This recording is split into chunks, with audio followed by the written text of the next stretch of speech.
selagi kita duk blame orang, kita tak akan buat kerja. Sebab kita rasa rakyat sokong kerana kita pandai blame orang.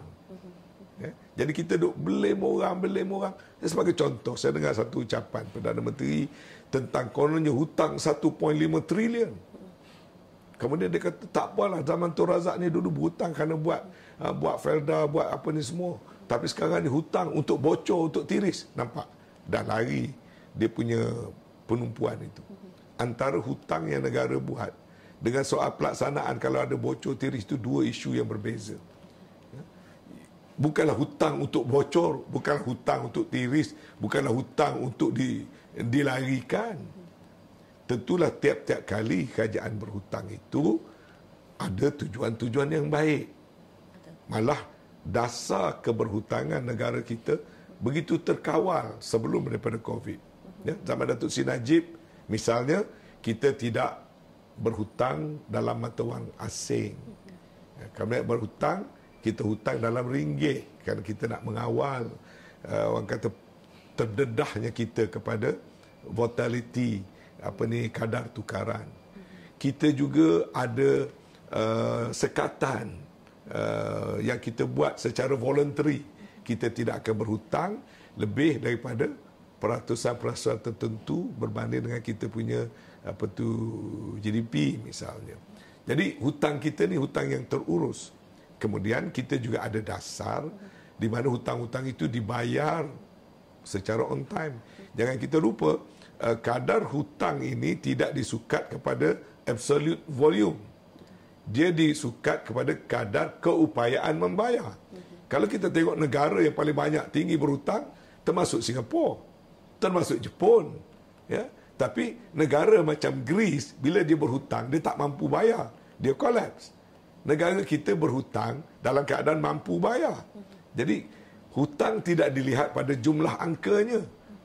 Negara, lagi maju negara, lagi tinggi kadar keberhutangan dia. Kerana dia berhutang untuk menjalankan aktiviti, menyebabkan ekonomi itu tumbuh. Tapi dalam proses menjalankan kegiatan, procurement dan sebagainya itu, kalau ada penyelewengan, ketirisan, itu soal penguatkuasaan. Saya rasa tidak semestinya zaman Tun Razak berhutang dengan World Bank untuk buat Felda dan sebagainya, tak ada ketirisan. Mungkin masa itu pun ada berlaku cara macam itu. Soal penguatkuasaan kita, bukan soal nak tidak menjadikan satu justifikasi untuk berhutang. Tetapi lebih penting daripada itu, pada saya lah, bila sebut sangat soal hutang-hutang ni, waktu berhutang tu bertambah tu siapa Menteri Kewangan? Ya, di zaman kerajaan PH,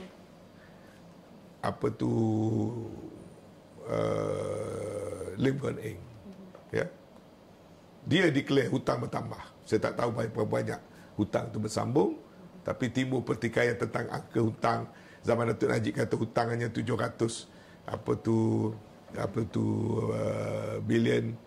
Tun Mahathir pula declare hutang dah jadi 1.2 bilion. Ada pertikaian angka, tapi menterinya daripada PH.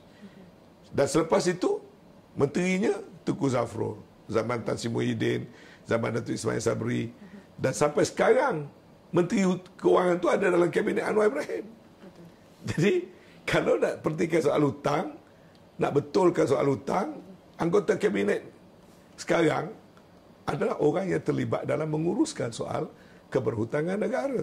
Kenapa pergi duk bercakap depan di kampus dengan keadaan masyarakat kampus tak tahu secara detail hutang untuk apa, bila, hutang bagi tujuan apa dan sebagainya. Tiba-tiba terus pergi depan-depan orang yang tak berapa tahu secara mendalam, cakap hutang negara sekarang 1.5 trilion dan hutang ini digambarkan seolah-olah untuk kebocoran, untuk ketirisan, untuk jana berbawa. Itu satu naratif yang tidak tepat. Kalau kita nak bercakap tentang hutang negara, nak tengok tentang relevan tak relevan hutang, kita kena buka balik berapa hutang, bila, apa tujuan, dibelanjakan untuk mana. Dan buat evaluation. Adakah hutang ini tak patut buat? Adakah hutang ini telah disalahgunakan? Kalau salah gunakan untuk apa?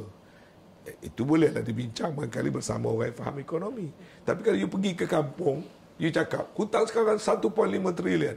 Dulu zaman Tun Razak ada hutang untuk bangun Kafedah. Sekarang hutang ni untuk dicuri, untuk dibocor. Dan you play with sentiments. Jadi pada saya pendekatan politik begini tak boleh. Ya, pendekatan politik untuk you stir emotion pada saya bukan penyelesaian pada masalah ekonomi. Jadi nanti bimbangnya begini. Bila kita hari-hari kita wirid benda itu, bermula dengan benda palsu, akhirnya kita percaya. Ini bahaya. Saya tengok banyak pemimpin macam itu. Mula dia nak psycho orang. Kemudian bila dah ulang-ulang, dia percaya dengan psycho dia sendiri. You created lies and finally you believe in your own lies.